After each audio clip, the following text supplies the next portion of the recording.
right now. Hi, Dr. Rob. We've got Uh, questions already. So, Thanks. It's good to see you, mhm. Tammy. Always, It's good always, to- always. Okay, so the first one, I just popped it into answered. I've been in recovery for 24 years. During this time, I have relapsed 6 times, the latest being December of 22. Some of my relapses have lasted for up to 2 years before being discovered. I am emotionally abusive to my wife when in relapse. I have been in counseling with a CSAT for the last 5 years and doing EMDR therapy and went to Faithful and True Intensive. I have worked with 12 step and currently go to 3 groups a week, have a sponsor, and I'm sober for 11 months. I have struggled with fantasy in the past, and I'm currently having trouble with second looks at women. And this has been a struggle my entire life. I want to know how to get a handle on this. Well, I'm sort of two minds, Tammy, which is one on one level. This sounds like someone's being very hard on themselves on one level. Like they can't look at someone and they're mad at themselves if they look at someone. And they also feel like they're doing every single thing and it doesn't feel like it's working. And that I feel I have empathy for that. I don't think you can say you've been in recovery for 24 years.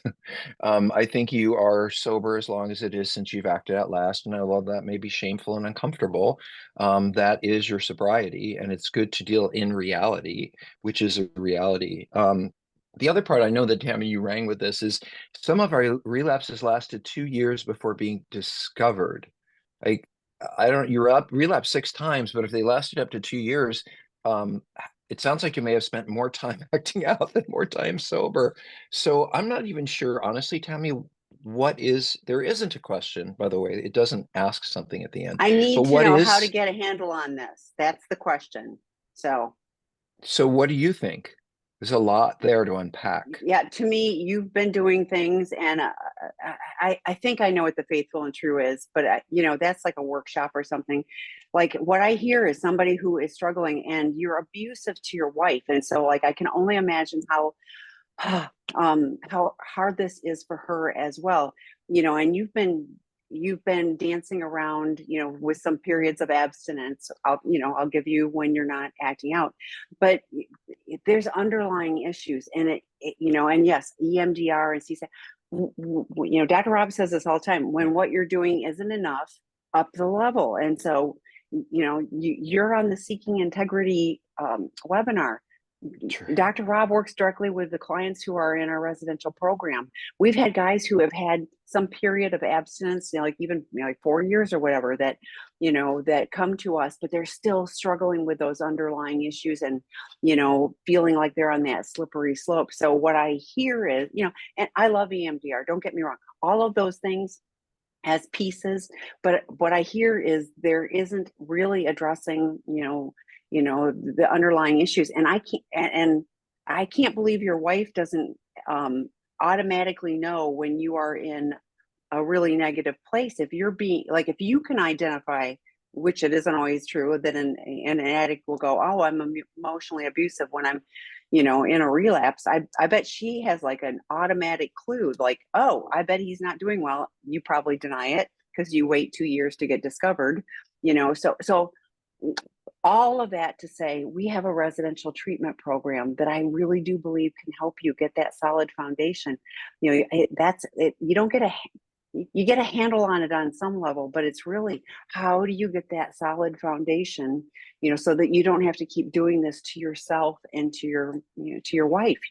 She's hanging in there with you. That's fantastic. And like, do you have a plan for the future that could be different? I would invite you to consider that. I agree with you. Well, it's actually, there's three things that I wrote down that I Okay. wanted to think about. One of them is the abusive thing. So I've heard a lot of guys who, as Tammy said, they don't tell us at all, and we just sort of find out in treatment. But I've also learned in ways that I had never really anticipated that abusive for sex addicts can be very abusive. We can throw plates at walls, we can hold people down, we can have sex with them without their permission, and we can hurt them. And I think that this is rare, Tammy. I think maybe, I don't know, 5 to 10% maybe, or really have someone where they have to leave the home or something like that. But we can be pretty shitty to people. And so I don't know what abusive means to you, but I can't help but think, and by the way, what is emotionally abusive? Just, is it saying mean things, or is it screaming, or is it, doing things in front of your kids, or I don't know. Or being So that was emotionally one. distant where I detach and I'm like not around for Withdrawing, you at all. Yeah. punishing, or gaslight. Anyway, there's many, many ways you can do that. But I'm caught between two things, and one of them is, maybe you need medication. Maybe there's depression, maybe there's anxiety, maybe there's some underlying issue that you have to deal with. And I want to say that as a clinician, we are always trained to rule out anything that might be medical, and depression is medical. So I would want to rule that out. I don't think medication makes anybody stop acting out or fixes them, but I do know that people who are depressed have a harder time kind of staying on the wheel. But I don't think that's what's going on with you. Here's what screams out at me reading all this. I think you're a true and dedicated victim. Mm. Poor me. I've done this and I've done, oh, and I did that and I've tried so hard and, and I'm doing this and I'm doing that. And there isn't any, it's just sort of like it's happened to you. Like you tried so hard by giving all these other people the opportunity to help you, but what are you doing for yourself? How are you taking responsibility? A little bit, this feels like, well, they're not doing this and they're not doing that and they're not giving me this. It doesn't, to me, feel like someone is really taking responsibility for their recovery. Um, there are other ways to work on this. And I think, for example, Tammy's right. Um, we have something called a continuum of care.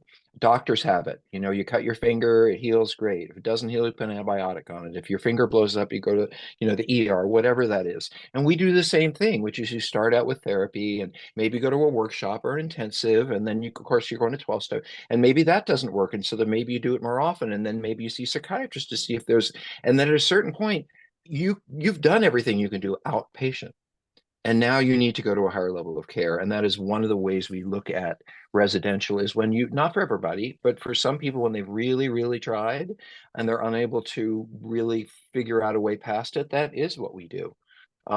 So I hope that you are, Tammy, let's hope something for this person. What do you hope for them? I hope your wife is at peace and taking good care of herself, because she is going through the struggle with you and she doesn't have any choices. So I feel badly. I want to send her my warm support. Okay, Dr. Rob, the next one. D-Day was 2 years ago. Husband is recently working on disclosure, which is taking forever. I finally made a boundary to receive it. Now I feel him pulling away. He is saying I will never trust him, that we are having the same fight over and over. We have been. I want disclosure so we can move forward. Is it common for the addicted spouse to pull away before doing a disclosure? Do some of them just leave so they don't have to do a disclosure? This is so painful. Tammy, this is perfect ground for you Yeah, to well, start. and unfortunately it is, but I'm going back to kind of what I said with the last one, like, oh my goodness, that he's been working on this forever.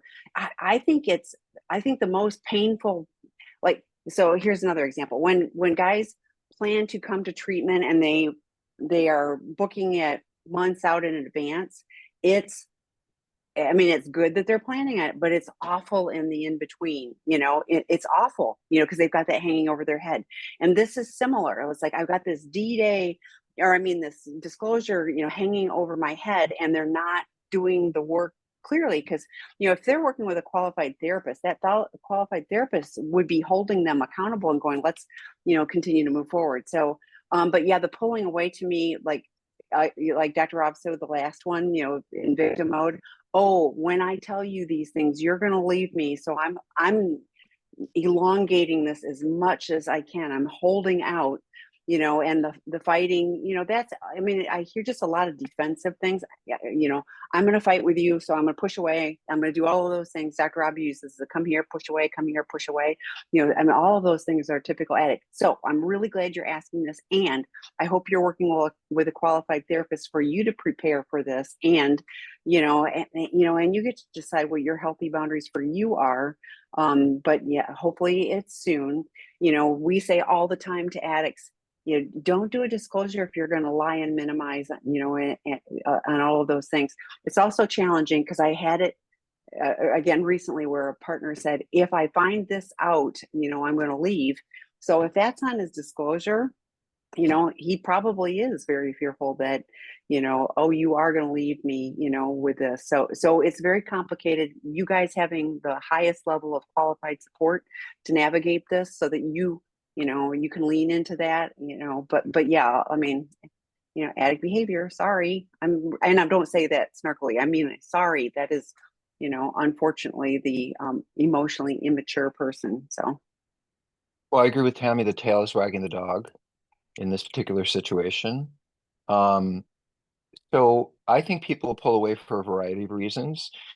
Excuse me, I don't think it's because of disclosure, because I can just lie, if I want to. And so if there are parts that I'm afraid of not sharing, is that right? If there are parts I don't want to share, and I'm in this place, which is you won't trust me and blah, blah, blah, I just won't tell you.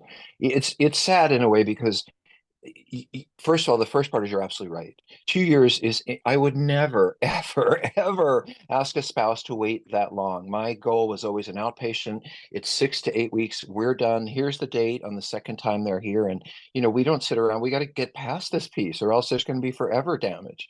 So I am concerned that whoever you're working with, don't know them at all, and I'm going to say this man manipulate, because that's what I believe, into letting him not do it. I don't know if you've seen the therapist, but we often find out that therapists, it's amazing. There are things that our clients say that the therapist never said to them. They just say the therapist said this. So I don't know why. So I'm just going to say a few things. I absolutely, when someone says I'll never trust them and they want to pull away from me when I just want to, this is not a place. So I feel empathy for the fact that you have waited so long. But on the other hand, this to me, this is not a situation where I would do disclosure. You're not showing me someone who's really worked on themselves and who's like, this is gonna be hard, but I want to be there. And I know I've hurt you. And, I hate this. This is someone who, once you set a boundary about something they should be embracing recovery, or at least feel like it's the right thing to do, they're punishing you. They're literally backing away. So either they're punishing you because that's what they do. They withdraw when you ask them to actually do things. Or two, he's still acting out. mm, And I would not be surprised, and I hate to say it, but the irritability, the blaming you, you'll never trust me, the waiting for the boundaries, aren't you ever going to trust me? That sounds more to me like an active addict than anybody that I see in recovery. So I wouldn't enter disclosure in these circumstances, but not for the reasons that have been given you. You're not safe in this situation, in my opinion. mm. Um, you noted something. You kind of nod your head to him. I know we have a lot of questions. When I said No, no, something no, about but him yeah, no, like acting, I was that like, I'm acting out. yes, I didn't catch that, but I agree with you. I was like, oh yeah, that, like I still want to hang on to things. So, again, Yeah, another why? candidate for our residential program. Dr. Rob Absolutely. Or can you know what, definitely work Tammy? with him. Yeah. This is a candidate for a consultation with me. These Oh, are two sure. people who could sit in front of me and I can listen to everything and say, what the F? And by the way, even the couple who, you mentioned residential too and all that other stuff and 2 years sober. I mean, this is what I do.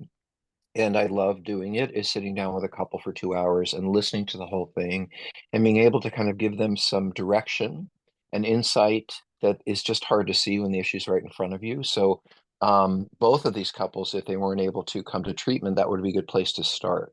Because I have no problem pointing out the problem.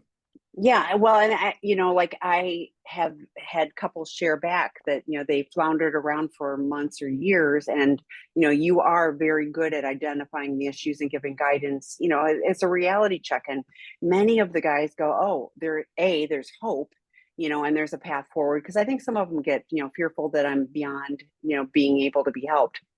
But other times, and we've had this unfortunately, where the determination is made, he is not willing to do anything. So, betrayed partner, what do you need to do for your safety? And it can be very validating.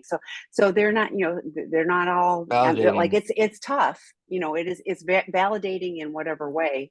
They're tough, but it The can be a very spouses good. often feel like that's how no one's really understood what my part, how I've been affected, and you have a voice for me. I do, Tammy, I never told you, I don't know if I told you this, but before we go on, when I do consults, one of the things I say to them is, you may not like me when we're done. And that's okay. I would rather you respected the truth than, thought I was a great guy. So I'm pretty clear, as you know. Yeah, I have that often with betrayed partners that go, "Oh, he loves his therapist," and I was like, "But they're in the 2 years of not getting anything done," and I was like, "That makes me concerned. You respecting your therapist 100%, but if you like them too much, they're not really holding your feet to the Right. fire, and you're not making progress, which is hurtful to everyone, hurtful to the system." And I guess I want to say this, that when you hire someone as a therapist, they must have addiction experience. Even if they're not a CSAT, even if they're not trained, they have to understand there's a certain way of working that's very direct and very much about tasks and things you need to do. If I ran into a therapist as an addict who said, "Oh, what are you feeling today? And how are you doing today? And oh, I'm sorry that's going on for you." And that's a very different kind of therapist than someone who says, "Do you remember that work I gave you in that chapter? Did you read that book? And let's talk about that. And by the way, how did that affect your marriage?" And we're involved in it. We're pointing a finger at it. So it's very different than regular therapy. And I think, Tammy, this is when people end up in 3 years of therapy and they haven't done disclosure. Anyway, I'm ranting and we have work to do. So Okay. there you go. My husband is a recovering sex addict who is engaged with physical and cyber sex exclusively with men outside of our marriage. We have gone through a disclosure and a polygraph, and he says that I'm the only one woman he has had sexual relationships with. How do I trust that he is being honest that he is bisexual? We have struggled with emotional and sexual relationships throughout our marriage. Um, well, this is a difficult one because it's not something that I would readily want to answer or talk about in a very open way in this context. This is something, quite honestly, that I would want to talk to a couple, not in front of a group of people, because I think these are very difficult. There's so many issues here. And I think to try to pick them apart with, 35 people or 52 people watching is probably not a good idea. But one thing you might do is reach out to Tammy and talk to her a little bit about this. And she does do. I mean, I think you need someone to talk to who is more objective. And I don't know who you're talking to about this, but I think someone more sophisticated than whoever you're working with. And also, how do I trust he's being honest with me that he's being bisexual? I think that means as opposed to homosexual. Is that what this person is saying? How can I trust as opposed to Well, what? that's where I think it is, but it's also he says I'm the only woman, so I'm not 100%. Which am I really the only woman, or Well, is it there's that. more like you said? Yeah, like I don't know which. I'm leaning towards what you expressed. Well, when I talk to men about this, the numbers do matter. If I'd had sex with 3 women and 175 men, I think that probably says something about me. But here's the most important thing in all of this. Sometimes in early recovery, this idea of who am I interested in, what turns me on is a red herring. Because the issue is, are you being honest? Have you stopped acting out? Are you getting support? Are you sober? Because you said he's a recovering sex addict. Well, and what he does acting out, but it doesn't really say what is he doing for his recovery, and the real focus on, because to me, I have people come to treatment, oh, I'm into this panties thing, or I'm really turned on by men who have this or women who have that, and I want to figure that out, as if that would be the issue that would help them heal. And you have to start with the active problem, which is I'm lying, I'm cheating, I'm acting out, and then you can talk about the more sophisticated things if you want. And I've heard too many people, her term, I don't even know where red herring came from, but it has something to do with something that's outside of anyway, I don't know. Anyway, may not be the priority in this particular issue, relationship. So what is a red So herring, Tammy? a dried smoked herring, which is turned red by the smoke. So it's the No, smoke and you got to mirrors go of something. past that. No, seriously, a Oh, clue or a smoke piece of and info. Yeah, yeah, mirrors. kind of like yeah, this like it's altered by smoke. So yeah, like to me, it's smoke and mirrors. Yeah, it's misleading or distracting. The book is fast paced, exciting, and full of red herrings. So yeah, dropping clues at yeah. But I agree with you. So that's our little. I knew what you're talking Focus about. on Okay. recovery. Yeah, yeah, and I was same thing. I was like, if he's done a disclosure and you guys are on a good path, then how are you moving forward? Dr. Rob often is talking about who you're having sex with is of interest only because of all the lies and everything else that you're doing. It's still sex addiction. It's still it's still hurtful to betrayed partners. And then, dig into the deeper information. So, I do want to respond to one more thing, which is, uh-huh. what if he's not being honest? What if he really is primarily interested? These are questions to ask myself. What if he's not being honest and he does have a different attraction than he has told me? What does that mean to you? What does it not mean to you? Are you going to be friends? You're going to live together? What would that mean? Um, so I think rather than looking at what how will he tell me what's going on? I think you need to look inside yourself and say, if it's this way, what does it mean to me? If it's that way, what does it mean to me? Because ultimately these are your boundaries and it's you have to make decisions, not him. So anyway, let's move, Cami. Okay. Um, what does acceptance really mean for a betrayed partner where the SA is not in good recovery? The betrayed partner has done many of the work, groups, therapy, etc. So the betrayed partner is working on themselves, and the addict is not doing the work. And it's, what does that mean? What does acceptance mean? Well, I think it's up to you. I mean, to start on this end, you don't have to gauge acceptance. You can say, this is my boundary, and you're not doing this and you are doing that, and I don't accept that. And then you start to set boundaries. So since I don't accept that, then we're not going to do this, and then you're not going to do that, or whatever that is. You're being disrespected. This is disrespectful. And I think you're also being really hard on yourself. Why would you expect yourself to be in any way comfortable with this particular situation? So to me, there is no acceptance here. What are you going to accept? Are you going to accept that the person you live with is going to be lying and mistrustful, or not show enough respect for you to really to get sober and work on themselves? I don't Again, I'm not sure what you're asking.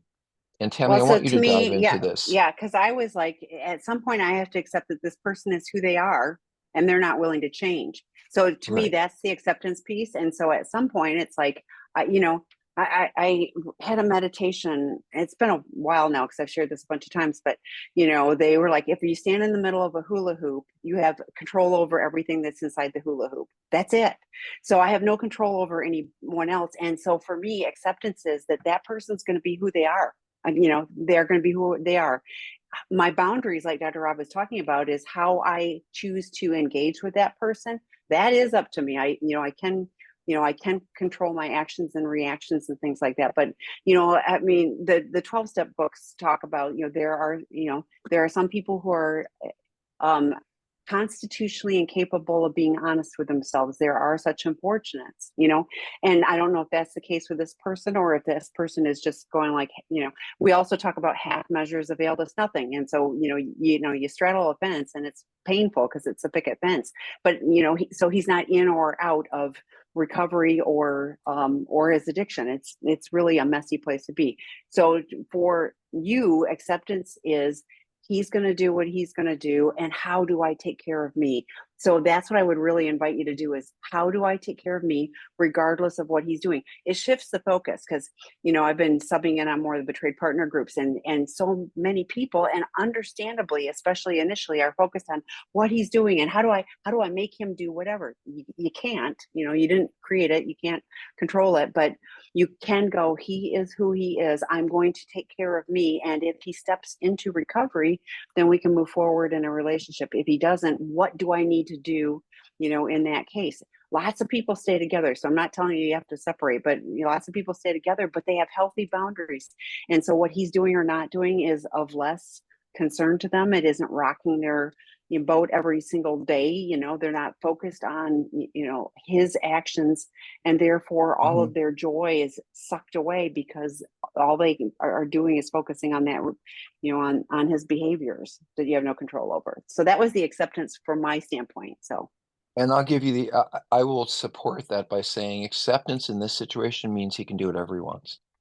He can sleep with other people. He can have sex. You're accepting an essay who's not in recovery means that it is acceptable for you. And there are people like, do whatever you want. We don't have to have sex. We can just be friends, whatever it is. But acceptance really means that you're okay if he does his thing with whoever he does it or however he does it, and that you're not going to try invest in do more work than he's willing to do. You have to accept the situation as it is, without trying to change it or without saying yourself you're doing it wrong, or and there's nothing wrong with that. There is no shame, I think, as long as you're clear. Like you can't say, why can't I accept him when he's still doing this? Acceptance means I'm okay with whatever he does, and I can accept that. That's the only way. So I think Tammy and I are both, we both got the acceptance thing down. It's up to you. Yeah. Okay, can you share some perspectives on what love addiction looks like in a man who also has a sex addiction? Is there a difference in presentation or what drives the behaviors? I feel like I hear mostly about sex addiction in men and love addiction in women. Well, in general, men are, it's easier for us to have non-relational sex. So we're not necessarily looking for the emotional piece. I would say when you do research on men, we're different than women. Testosterone means that we can go to a strip club or even, and I'm not saying this is recovery, have sex with a sex worker. And to us, it's just like, well, I went to the gym. For some of us, it doesn't mean anything about you. And we are able, or we can be very involved with you and you're the most important person in the world and we love having sex with you. In other words, men have both options. Healthy men do. They can separate, healthy men can separate a sexual experience from their relationship. But women tend to not act that way. Women tend to be turned on, if you will, by emotional connection. And most women who are acting out all the time are looking for that emotional, I love you, you're so amazing kind of beginning of relationship experience or being hooked on a broken person. And men don't tend to be as relationally driven. That's not true for all of us, but it is true for some of us. Um, so I can't say there's I always used to say that love addiction is graduate school for sex addicts, which means instead of making sure that I'm turned on by that body part, or I have access to this body part, or I'm looking at it's now I want to use a person to make me feel better rather than body parts. But it is still not a relationship kind of thing. So instead of having casual sex that is meaningless, you're having relationships that don't really hold meaning, but it's basically the same thing. Um, we don't see a lot of, and Tammy, what are your thoughts? I don't think I have a lot of pure male love addicts. They tend to more be sex and love, but I wonder what your thoughts about it are about Well, it. and as far as females, like there are some that really are just sex addicts, but it sounds nicer to Oh, be a yeah. love addict. And I know guys will do the same.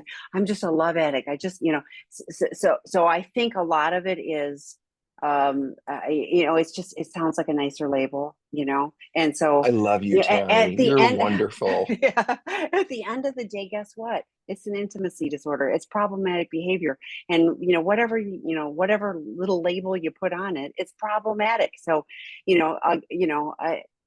adding more to that is less helpful. Getting help to stop those problematic behaviors, stop the problematic behavior, then identify the underlying issues. Dr. Rob was talking earlier about, addiction treatment is different. So it stopped the problematic behaviors, then look at, some of those things. But, so who knows? It's so multi-layered and things like that. But focusing on what to call it, I'd say it's problematic behavior, and and help is needed. Yeah, I would say the only additional thing is that in most sexual behaviors acting out, I don't have any emotional interest whatsoever. I just want to have sex with a sex worker. I want to get off on the porn. I want to go to the strip club. But when you start getting into multiple affairs or getting involved with a neighbor on a regular, when there's an emotional context, it was some of my guys, many of them, they've never had sex with the same person twice. They have had sex with a whole bunch of people, but no one twice. It's the person who goes back for more. By the way, I always tell them you're in trouble because one time you're going to meet someone you like, and then you're really going to be in trouble. And so, I do think that it happens to us and we do get into it, but mostly, we're much, and I love what Tammy said because when I talk to a love addict, it's like, I don't know whether to be this woman or that woman. I Yeah. can't make up my mind. Of course, I'm seeing prostitutes of both of them, so I agree with Tammy. So let's keep moving. Okay, betrayed partner here. I'm having a hard time explaining to my SA and porn addict husband what addict behaviors are. He seems to think that only acting out is a negative behavior. I'm trying to explain to him that the lack of intimacy, the lying, etc., are all addict behavior for him. He doesn't understand and dismisses that I have PTSD and doesn't seem to understand the idea that I am traumatized.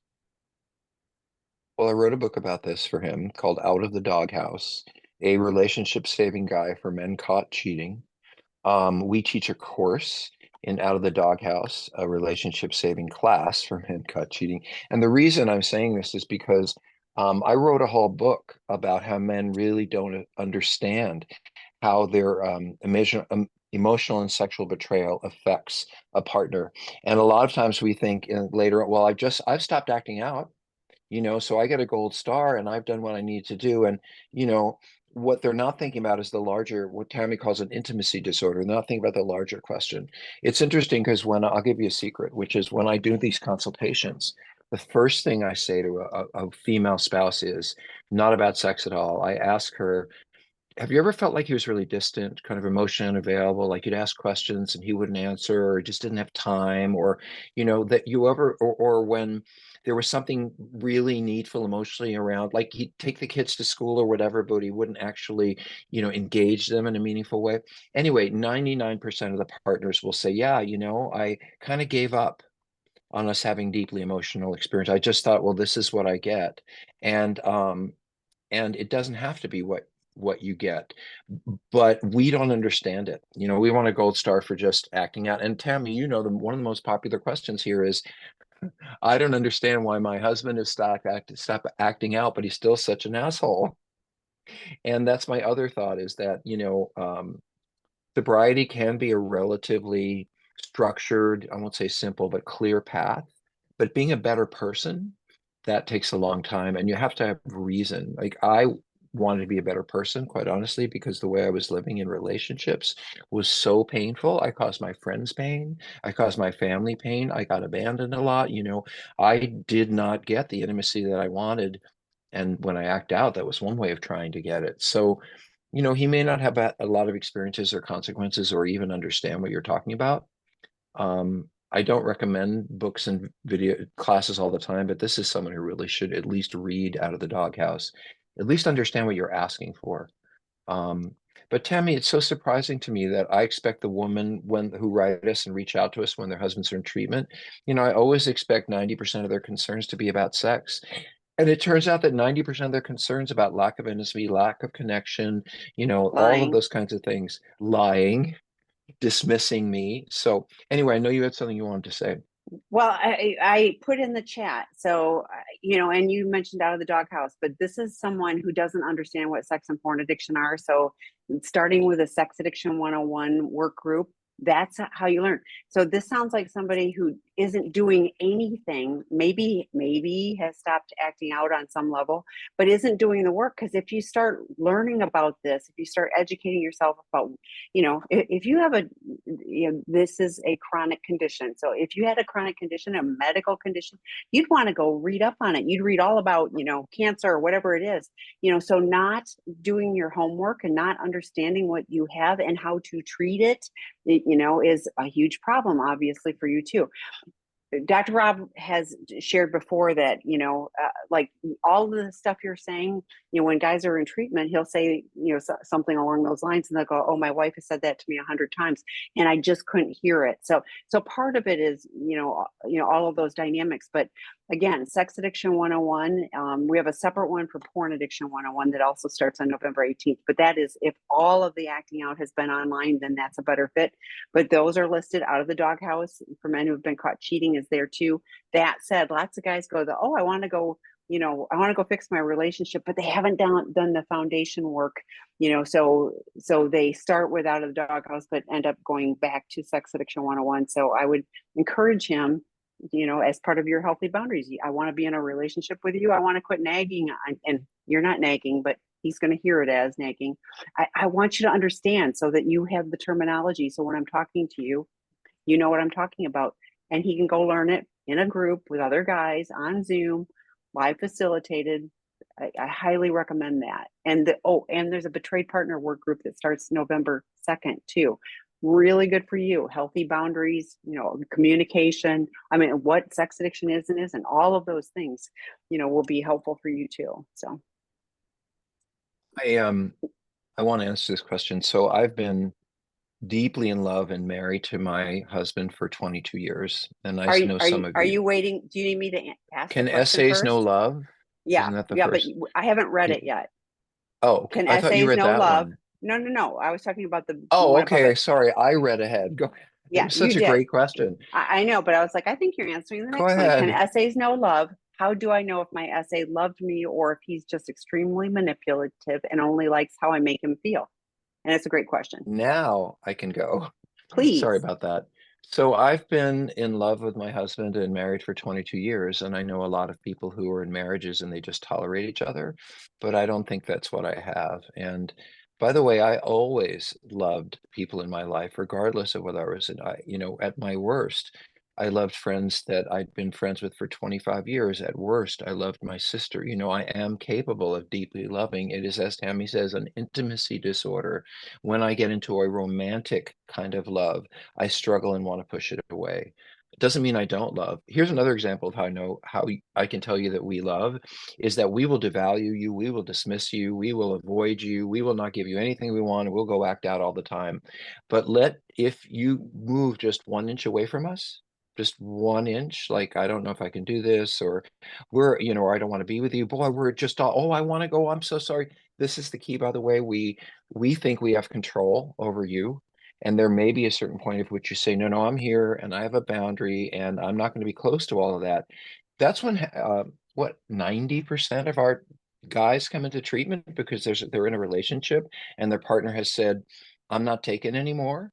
Because it is when the partner, begin to have more sense of yourself, have good boundaries, and say, I'm stepping back, that we're just, and who do we blame, by the way?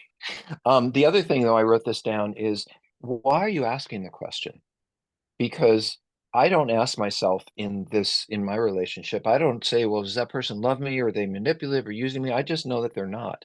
And so there's something going on in here that doesn't feel right, or you wouldn't be asking this question. And so I'm concerned about that. You may already know the answer, whatever that is. I don't see, though, that this person is recovery, that they're working on meetings, program, classes, sponsor therapy. So, if all bets are off the table for him as well. Tammy? Well, I was just going to tag on that. Yes, love, but in an honest and deeper way. That's called in recovery. So compartmentalized Mm. and, again, the come here, push away, come here, push away. That, but do I believe that, people love? Yeah. Are there also people that are manipulative?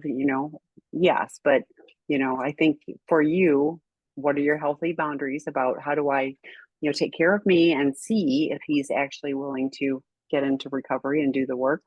Then you'll see what you really have. So, And Tammy, okay, next, just a go quick ahead. shout out. You know how sometimes these groups have themes? And Mhm. one of the themes I keep hearing is a lot of focus on the addict. What if they're doing this, or what if they're doing that, or how should I respond to this? And at least my answer is pretty consistently, how do you feel? How are you finding your peace? How are you able to step back from this and see how it's right or not for you? Because we are who we are. As Tammy said, I can only be inside my own hula hoop. I love that. You even remember what a hula hoop is. I'm impressed with. Yes. So anyway, all of you, I don't know if it's even possible, but I need you to look at your own life, you spouses, and say, am I finding anything that I enjoy? Am I taking care of myself in any way? Am I having any fun? Am I taking my feelings about myself and the world off of what they're doing and onto some of my own joy? It's not going to go away. It's going to weigh on you, but it makes it a lot harder to be in a place of being objective when your whole focus is on that person, and what they're doing. I'm a recovering sex addict. D-Day was November of last year. Our wedding anniversary was last week. It was our first anniversary since D-Day. It was a hard day because it brought up my infidelities. My wife is still triggered and has been very critical. I'm doing my best to stay connected and take ownership of my actions. Any suggestions? Well, the only thing I can say, I'm not hearing a lot of this story, is that, um, if I had somebody, first of all, it, trauma 1018. I mean, why wouldn't your spouse be still reactive? No, Would it no, that only was that's their first wedding anniversary since November 1st of last year. So it's been almost a year of doing right? And it's recovery so work, but then short. it's, yeah. Yes, it's less than a year, but now it's And a week of anniversaries being upset. Yeah. bring up everything, about your love, about your connection, about do you care about me? Do you not care about me? So of course it was hard, but you don't get triggered. I don't get triggered and then I'm fine the next day. I get triggered and it could really be a while before I am able to bounce back from that. And so, um, your wedding anniversary was 10/18. I got that right, Tammy? Hmm. So 10/18 was, I don't know, what is this? It's Last week, Wednesday. yeah, it's 3 days ago. So um, when I'm anywhere near the death of one of my parents, that week I started to feel uncomfortable. And sometimes that day I'm like, why do I feel so weird? The date matters, and it isn't going to. She is going to be more critical. She's going to be less connected. She's reminded of how she was hurt. When what does it say? Love brings up anything other than itself. And so this movement toward each other and anniversary is going to bring up for her everything other than that, other than trust, other than connection. So Tammy, like it feels like you're saying there's something wrong with this. And I'm saying it sounds very typical to me. And I'm going, really lean into your recovery program. Like, keep doing what you need to do to take care of yourself. Hopefully, she has a whole tribe of people and is leaning into her support as well. At some point, this is when you really need your individual support. I know for sure that not taking care of you is will only make things worse. So, but yeah, I mean, like Eddie Caparucci often talks about having the emotional bandwidth to tolerate uncomfortable feelings. That's what we avoided in our active addiction. So going, yeah, this is uncomfortable, it sucks, and you know what, and I'm okay, and I can just keep doing my recovery work, and this too shall pass as long as I stay on the right path. But we can't magically make it all better, and that's what we want to do. Again, that's what addiction does, is snap and we're numbed out and escaping. Okay, the next one. Is it common for porn addicts to have crazy dreams in recovery? My PASA partner has been having weird dreams, for instance, one about me meeting, about the partner cheating on him, and another about me being raped. Oh, wow. Mm. Violence. What I'd like to know, to answer this better, is how long have they been sober? How long have they been in real recovery? Because um, uh, I remember being a kid and I was in a play, and all I could have dreams about is, I was on stage and I didn't know any of the lines, or I forgot to be there, or I think in the beginning we do have a lot of, absolutely certain drug addicts have dreams that are like, oh my God, I dreamt I was using. And us dreaming about acting out in some way is not surprising. It depends on how far along we are. I do wish with all respect to partners, I'm not sure this is something that I'd want to tell you. I think it's something I can tell my sponsor, my therapist. If I were you and my spouse said that they have dreamings of raping me, I think that would be very uncomfortable for me. And especially if there's nothing that like that in the relationship at all, that is something to bring to therapy. But again, we have all kinds of weird dreams about sex because we're so screwed up around sex. And once you stop doing something, it begins to bring all of that up. And I've had so many sex addicts say, I'm having all these dreams and I thought I was doing well in recovery. I kept having a dream that I woke up and I was acting out, and then I just hated myself. And then I realized, oh, I wasn't really acting out. So, Tammy, this is a mixed question. I know you're going to have feelings about it. So, what are your thoughts? Yeah, like the violence is what concerns me. That would, yeah, like I don't even know. I mean, like I've had weird dreams, in recovery or when I'm going through, something that's traumatic. So that does bring things up, and I swear my brain is processing. But the violence against you, I don't know what that means. But if he's doing the work, and I hope you've got support for you. Right. Again, I sound like a broken record, but keep coming to our drop-in groups for betrayed partners. A betrayed partner work group starts November 2nd. Like, there is support for each of you, and I think the more work you are doing, on your individual basis, the more things will start to feel like they're calming down a bit. I've had crazy dreams, and I woke up and thought they were real, and like I woke up in in a sweat, and then I went, nope, that was, so just doing the reality check, helped. But yeah, I don't know what to say, about the violence. Well, I guess the only other thing I can add from sort of training is that people have all kinds of fantasies. Women have fantasies that you would never think a woman, I mean, never want to have, never let somebody, and it never happens in real life. People look at porn regularly and they would never, never, never do that. So having some kinds of fantasies or things go through your head, dreams are dreams. Dreams are about your brain unpacking itself like a computer downloading. And why it's stuck on that, I don't know. But people have all kinds of fantasies and all kinds of dreams. 92% of them never even think of acting them out. But they may be ashamed or uncomfortable, as Mhm. Tammy said, wake up in a cold sweat. So Yeah. anyway, let's keep moving. So the next question, and she clarified, so I will, so I understand that I'm not going to get my sons involved. They are 32 and 33 years old. Their dad has convinced them that he does not need recovery. He is no longer acting out in any form. He is sober and that I am the one with the problem. I need to move on and forgive him. My question would it be possible to have a meeting? And I don't know what kind of a meeting you're looking for, but like, I want to back Right. up to that. I need to move on and forgive him.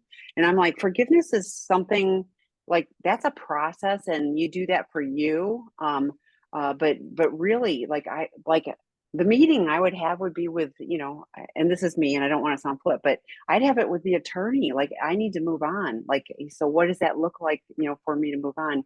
you know um uh he is no longer acting out in any form. I don't believe any of that. And your sons, they're adults, and so like they'll either figure it out or they won't. But you being the person that you need to be for you, having integrity for you. I use for myself, I'm going to be part of the solution and not part of the problem, because like I can get into behaviors that are more problematic. So you just showing up and being their mom and not getting into the fray of all of that, could be useful. But I want to honor that you need to move on. The forgiving is a process that could take you a few years, but I'm not exactly sure what you're talking about with a meeting. If you're looking for an expert consult with Dr. Rob, I don't think that would be useful, because I mean that would be one of those I don't think he'll show up for it, so Well, I don't understand fully the question because I read it like this. I okay. understand that I'm not to get my sons involved. To me, that means they don't know anything at all, and that I shouldn't be running to them or telling them or whatever. But now I'm hearing that they do know a lot about this, and now it's about which one of us is going to get them involved. And that um, I, I don't think there's going to be any forgiveness. I don't think there's any sobriety when you're being told to move on, forgive him, and he is asking his children to take sides. So it's like Tammy said, to me, this is someone I am more concerned about. And I do think that your kids know you and that they trust you and they're going to move past. They know him too. But this is awful behavior. This is terrible, crappy, mean. I don't have enough words to try to influence your children away from you. And this is for the spouses who do it to us addicts. And this is certainly for an addict who is doing it to his own children. I don't even know how to answer this question. So my question would be possible to have a meeting. So I don't just let me just say this. If you're going to have family therapy, you don't have a 32-year-olds. They're in their own life. Maybe an intervention if someone's addicted and the whole family needs to come together. But this is an issue between you and your husband. And to bring them in is to further cement that they're part of this. And to me, this is not a family issue. This is a two of you issue. And, this is one of those, I agree with Tammy, like, could I even allow myself to be close to someone like this? And maybe the best lesson your sons could learn if you move back from away from this person. Um, but anyway, let's keep going. That's sad, Okay. sad. That's a I, sad yeah, story. I think so too. I've been struggling with viewing porn for a very long time. I've been married for 18 years and my spouse has dealt with my lies and deceit regarding porn. I've been listening to your recorded podcast twice a day for the last 3 weeks. I see a therapist once a week for the past month and I am attending the 101 course. It has helped me tremendously. However, I still struggle with my thoughts. In the past, when it comes to recovery, I did not give it 100%. I see the hurt it caused and I'm serious about stopping. However, my wife seems skeptical and I totally understand.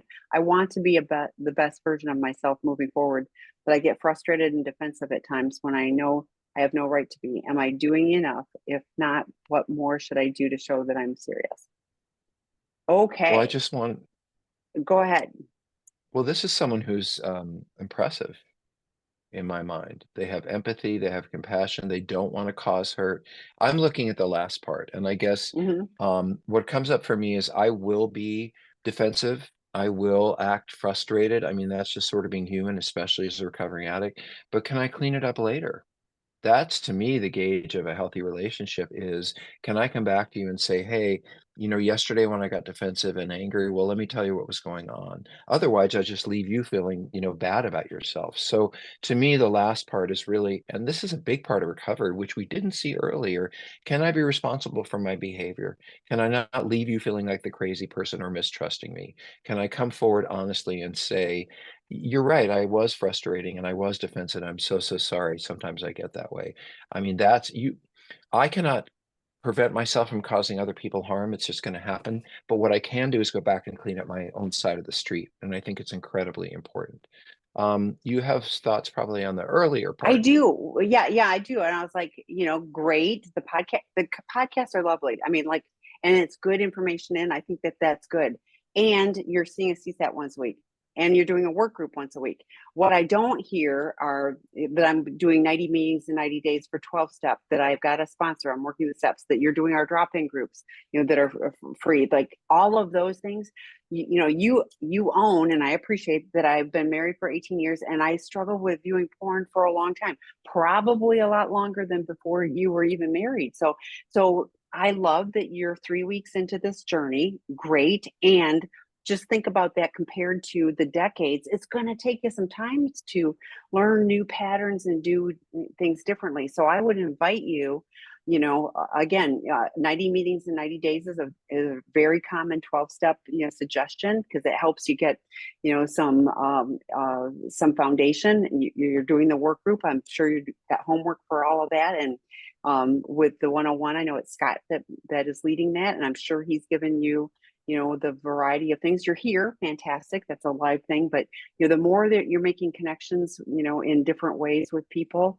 a peer accountability sponsor, all of those things, it'll help, but those are old patterns. And I wanted to add, of course your wife, should be skeptical, and I'm glad you own it, but it's also, you knew all this time you were doing all of this stuff and she didn't. And then, so her discovery date is very different than you knowing that you've been doing this for decades. So it's going to take your actions over time to show her that you are working on being a man of integrity, that you're working to show up differently, but you can do it. And I'm so glad you're here, and that you're committed to the process. And it's one day at a time. All we got to do is today I got to do what I need to do to take care of myself. So, Tammy, okay. you're so amazing. I wanted to put something in the chat. Hold on a Do second. it to everyone. So I think I did.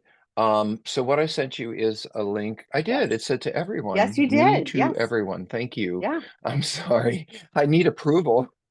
No, you did great. So what I wanted you to see, there's a page where every one of my podcasts is there. I don't know if you guys know this, but when Tammy and I do this every week, as she said, it's recorded, not with your names, not with your faces, but then these audio recordings go online as podcasts. And truly, and I'm not trying to brag or anything. I absolutely have people who say, I want to act out, but I've been driving around with a podcast, or I want to kill my spouse, but this is really helpful. So remember that we love giving things away like this, and those are free. So I just hear a lot of good things about them. Yeah. So I wanted to drop we have three, I Yeah. think two to three of us. So Yes, there's a bunch of different ones, and and yes, using those as part of the journey, great. Okay, so the next question, Dr. Rob, do you believe that any addict who puts in the actual work can change for the better, or are there certain personality disorders, i.e., narcissistic, borderline, et cetera, that are absolutely incapable of changing because there is no cure for the disorder? Thanks. You. That's a you question, but like, what are your thoughts on that? To me, it's like, well, if my you're first, constitutionally incapable, are any of those like causing constitutionally no, that incapable? means like you're you're delayed, you have brain problems, delayed Yeah, problems, yeah, problems. To me, it literally means constitution. Your body is unable yeah, to have developed to the point. I've worked with some offenders who just they think they're seven. They are incapable. But let me answer the first question. Yes, I mean, I sure hope so. I really hope that I am a better, and excuse me for using this expression. I know so many. Look at Tammy. I mean, I think it's not only about changing for the better. I think that we jump to the other side of the table, which is we really do our best to try to make it easier and more comfortable and more bring healing to other people. So I think it's not just changing for the better. I think it's a complete flip to what I can give rather than what I can get. Now, I am absolutely, I'll use me. I'm absolutely narcissistic. I think that I am the center of the universe. Tammy, I tell you, I think I'm the center of the universe. I think I'm always right. I hate criticism. I'm not really that interested in what you have to say because what I have to say is more important. And get out of my way because I want to get first in the grocery line. You know, I have all those traits and I've had them since I was young. I think the gift of recovery is I know that I have them. So I can recognize when I'm going to not treat someone well. I can recognize when I have not treated someone well. And I don't think that we say in our recovery progress, not perfection. I'm a better person, but I'm still the person I've always been. The thing that I've learned is what it is that lets people down and upsets them. And I've learned how to fix it, which is simply going back. People love a sincere ownership of something, not I'm sorry, I'm sorry, I'm sorry. But if you really say, I know how this happened, I realize how I hurt you, and I didn't mean to, boy, that can mean the world to someone. So I would say no, there's no, oh, well, there is one more thing. To be narcissistic, lots of us. Addicts are by nature particularly narcissistic because, when we're using whatever it is, we want what we want. What do we want? We don't really care about others. That defines narcissism. But on the other hand, um, there is you're not going to it's not narcissistic personality or disorder. It's not borderline personality disorder. None of us, or maybe I can think of 2 or 3% out of the hundreds and hundreds and hundreds that people have a full-on disorder. I think we kind of throw that around in the pop cultures. Oh, they're so narcissistic, and yes, many of us are. But to be, and the reason I'm bringing this up is because you said no cure for their disorder, and I think to actually have a profound narcissistic disorder is quite rare. Um, However, we can be unempathic, we can put ourselves first. And this is actually part of his recovery or her recovery is owning their character defects and working through them. And this is what the program is about, is these very issues that you're bringing up. We just don't call them personality disorders. We call them defects of character. I need you to answer one more before you go running off to dinner. That's So, my fine. addicted spouse has been in therapy and work group Porn 101. He says he's not acted out. This he says. He complains that he feels a lot of pain as a result of not ejaculating since he can't act out. Sorry. Recently, I found out that he has been researching new burner phones. When I confronted him, he says he slipped and he did not buy it. I have been Oops. asking him to tell me when he has urges and or thinks about acting out. He has told me when he has urges, but not the latter. This for me is a way for him to rebuild trust, but I keep finding these things out. He is not really intimate with me because gets aroused. He gets aroused, and I don't want to go all the way. I'm not sure if he's taking any of this seriously or if he's doing this because I nag him. Thoughts? Lots of thoughts. So, Dr. Rob, No, Tammy, you wanted to start. You wanted this one, so go ahead. You start. I do because, so Dr. Rob has talked about, if guys really need to have a physical release, they will have a nocturnal ejaculation. They don't need Emission. yes, yeah. Oh, thank you. No, it's So, but okay. yeah, I was reading that, but I was just like, oh my gosh, like quit focusing on, wrong place to focus on. Like this whole thing of like, oh, I had to slip it. Like this is like, I'm sorry, I sound whiny, but like that's what I'm reading is like he is not taking any responsibility for anything. But one thing I want to, check in with you on is I've been telling him he needs to tell me when he has an urge or whatever. And I'm like, not your job. You are not his police person. That would be his sponsor, his peer recovery person.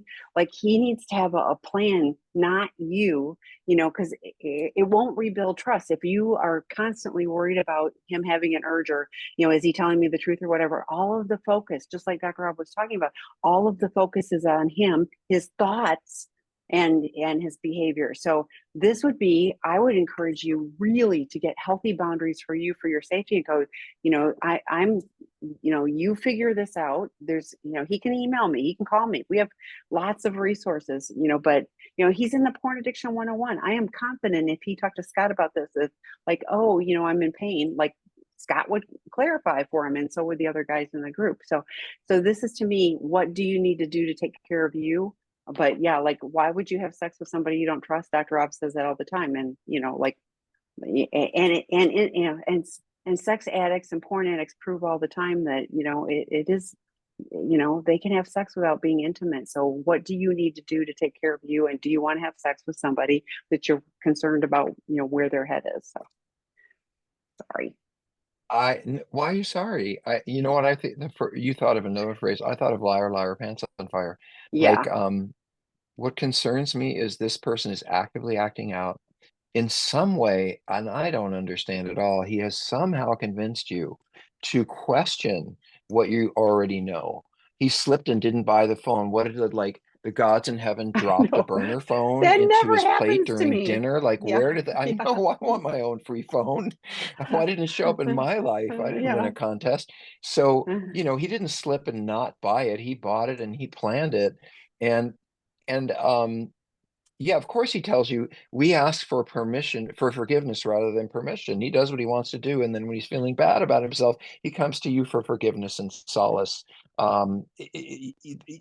You can never rebuild trust in these things. Every time you find something out, it's like you've been knocked off a shelf and you're flying back downward again. You can never feel safe in these circumstances. So the answer is no. He's not taking any of this seriously, except shutting you up and trying to show you that he is doing whatever he needs to do to stop, help you to stop talking about it. So you've got it right. I am not sure if he's taking any of this seriously or doing this because I nag him. Thoughts. He doesn't take this seriously, and he's doing this because you won't let go of it, and he wants Yeah. you to shut up. Yeah. And all of your world is focused on what his, what his urges, like you're down to what his bodily urges are, or what he perceives that they are. So like, take care of you, your healthy boundaries, for you are for your safety, and your joy, like I can't imagine being that tied to what somebody's bodily functions are doing. So And that's let me me. just tell you all, for those who do not know, that if men do not have sex for a period of time, nothing will fall off, nothing will break. If your body needs to take care of itself, it will take care of itself probably when you're asleep. And other than that, I've heard people say, oh my God, well, my doctor said if I don't do this, no. You can take time out. Women can take a time out. Men can take a time out. If you had a heart attack and you were lying there for a couple of weeks, you would, your body, your what's its wouldn't fall off. So I had to say that. Tammy, have a good evening. Thank you for Thank you. You joining. too. Bye, everybody.